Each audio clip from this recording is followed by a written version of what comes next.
Let's see.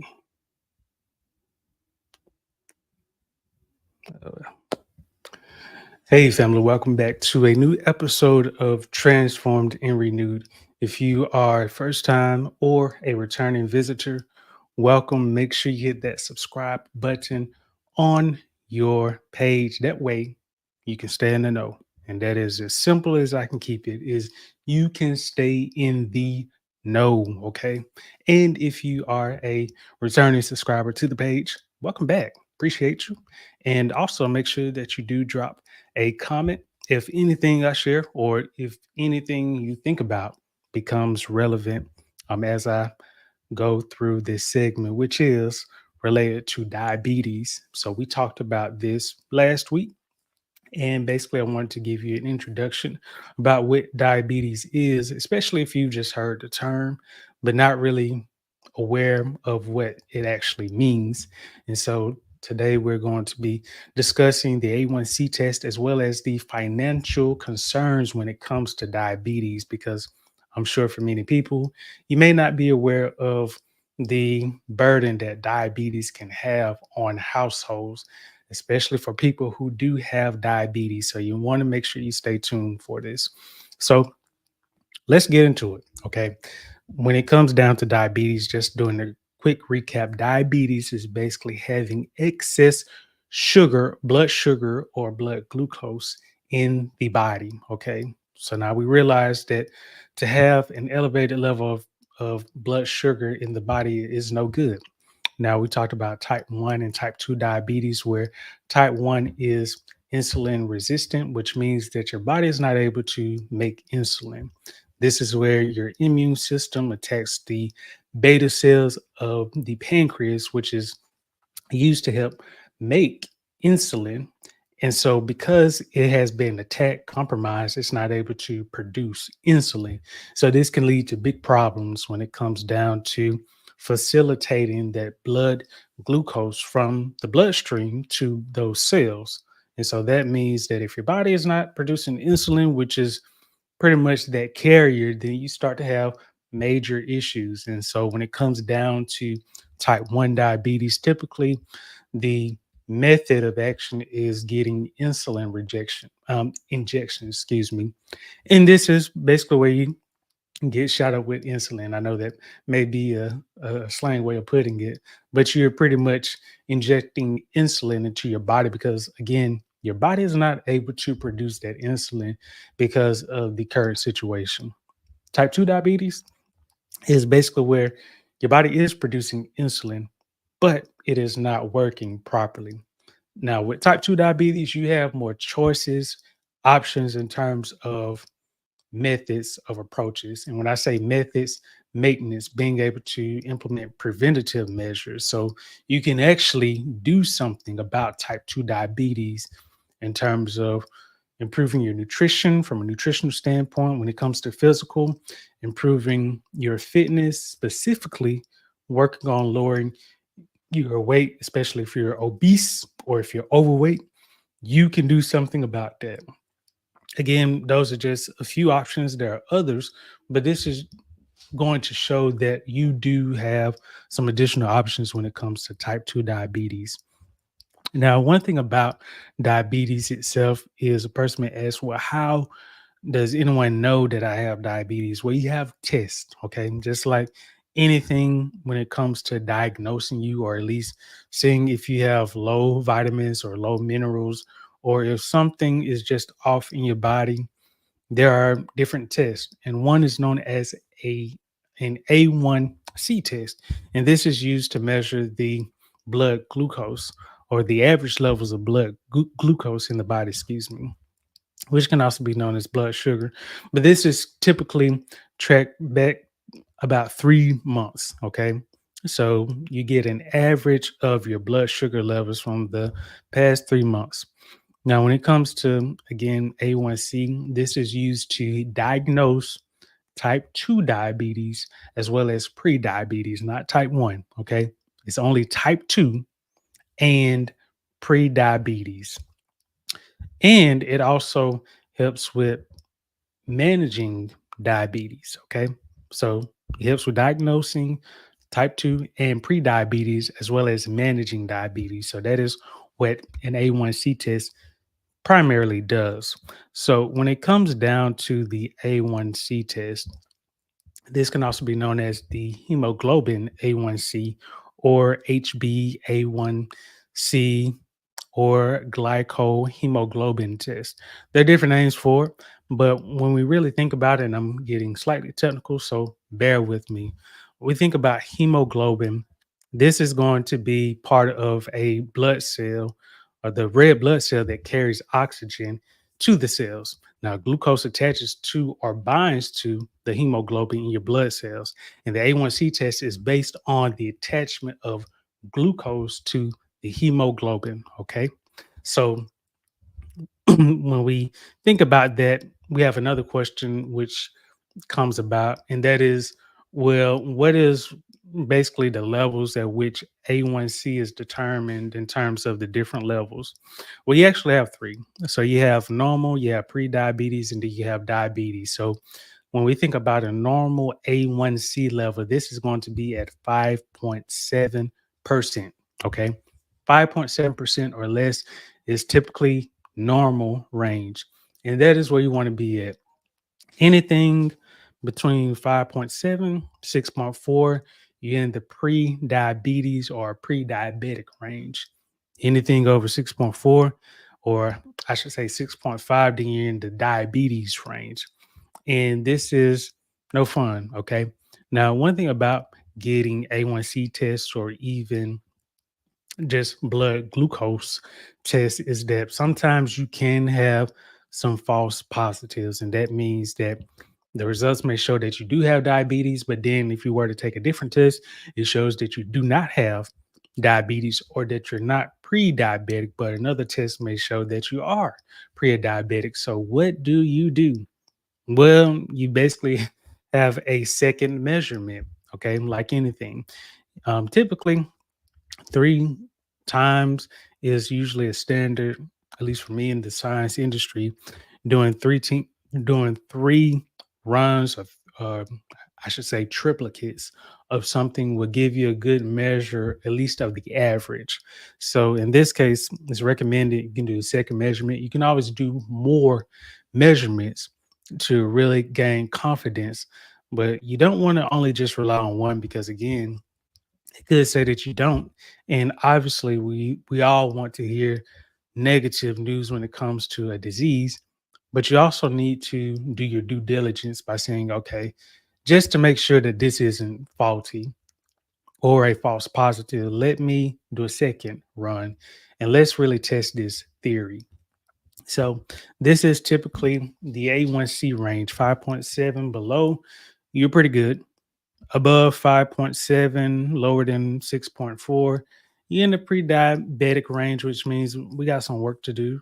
Higher than that, you're in the diabetes range, which means you still need to do some work, but you really need to take this seriously. Okay. Now, there are different, again, types of A1C tests. One thing, as I was doing some work, I found is that you have different A1C tests because you have different variants of the hemoglobin.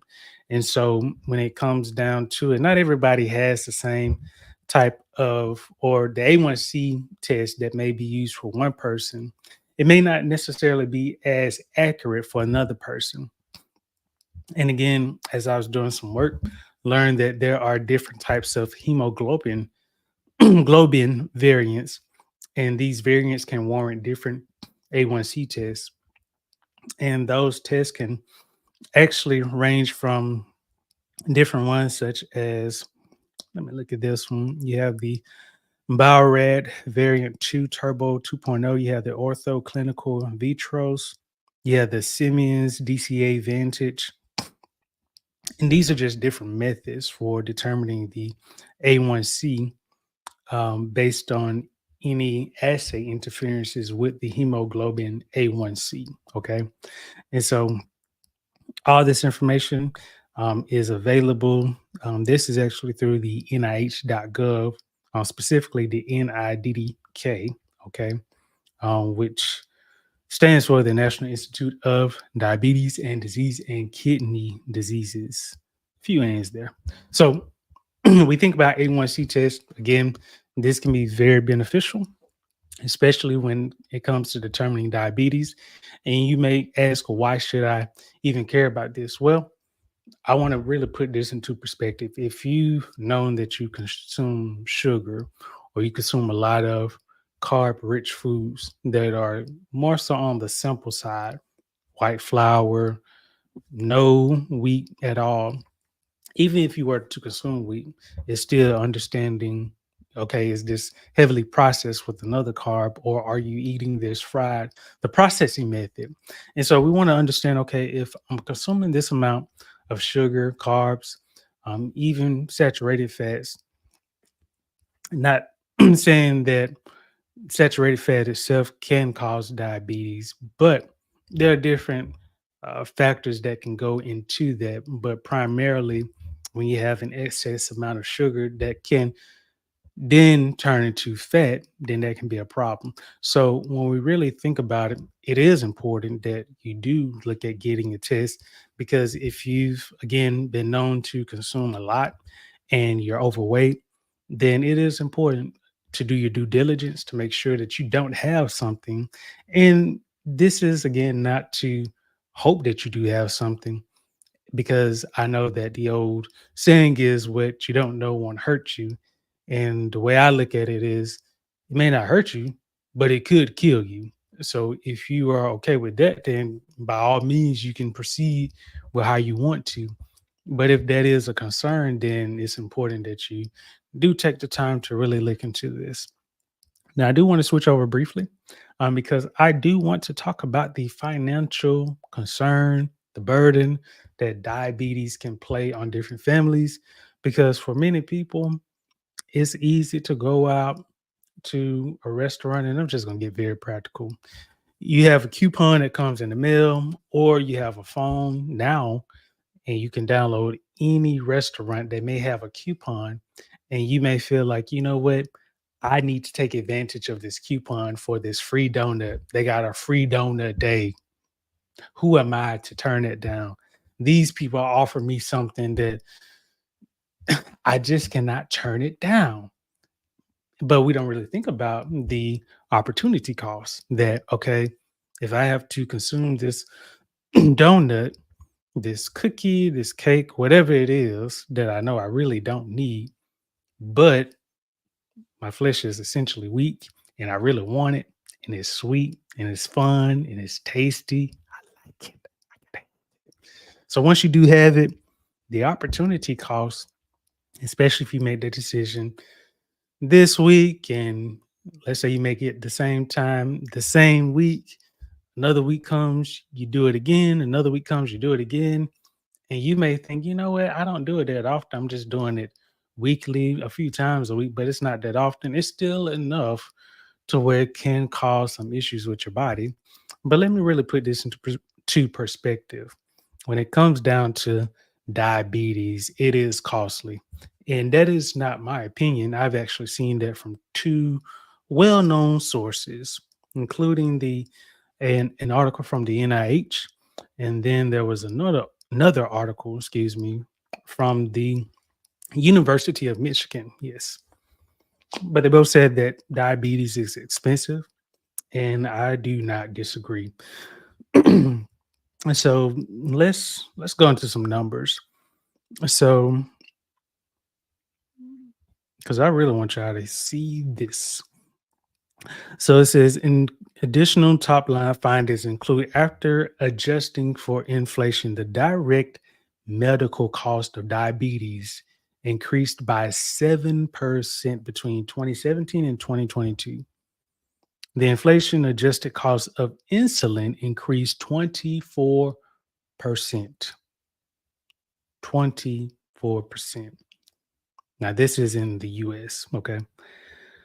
The and this is from 2017 through 2022.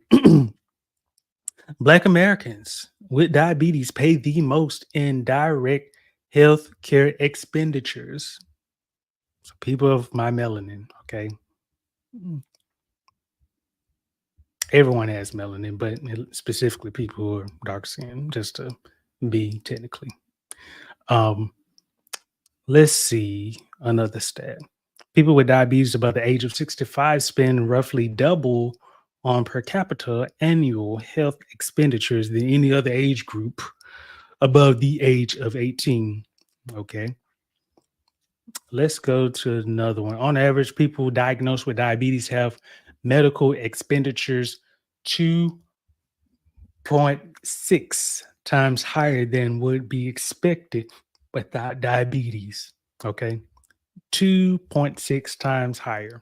So let's just say if your medical expenditure for the year total, let's say 1200, a person with diabetes would could spend anywhere, and I'm just doing the math real quick,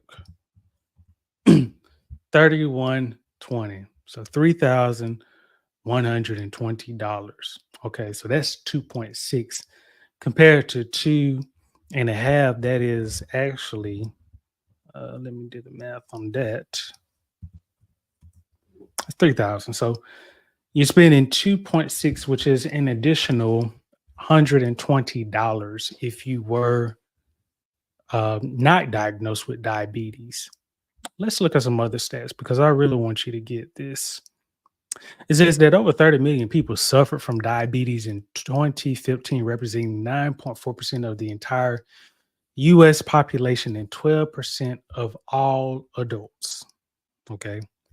So 12%, which means a little bit more than 10%, which means that a little over 1 in 10 Americans suffer from diabetes in 2015.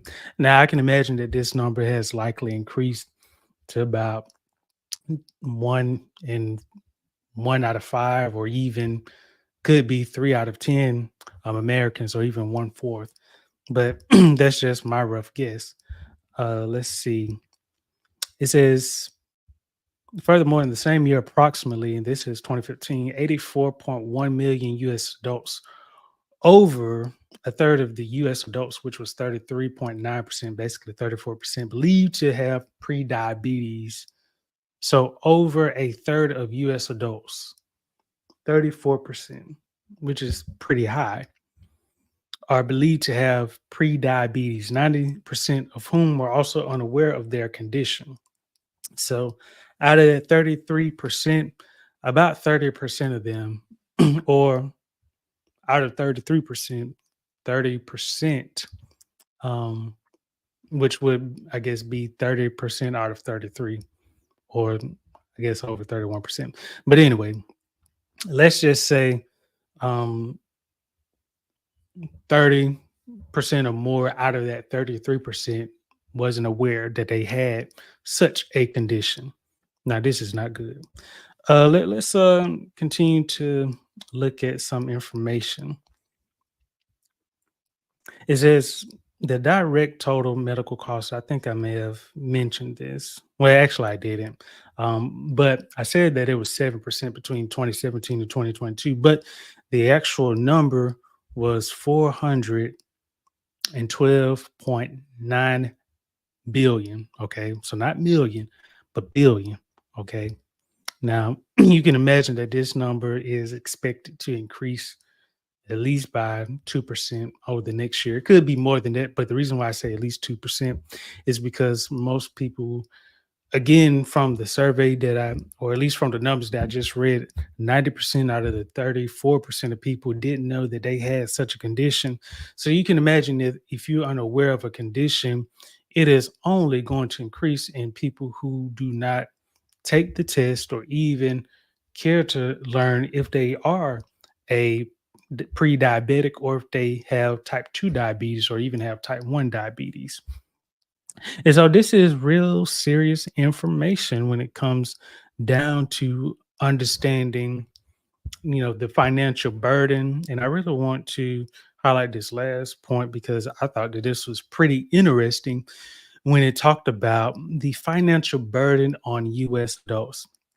So at least in this article, and this is from the University of Michigan, But it says that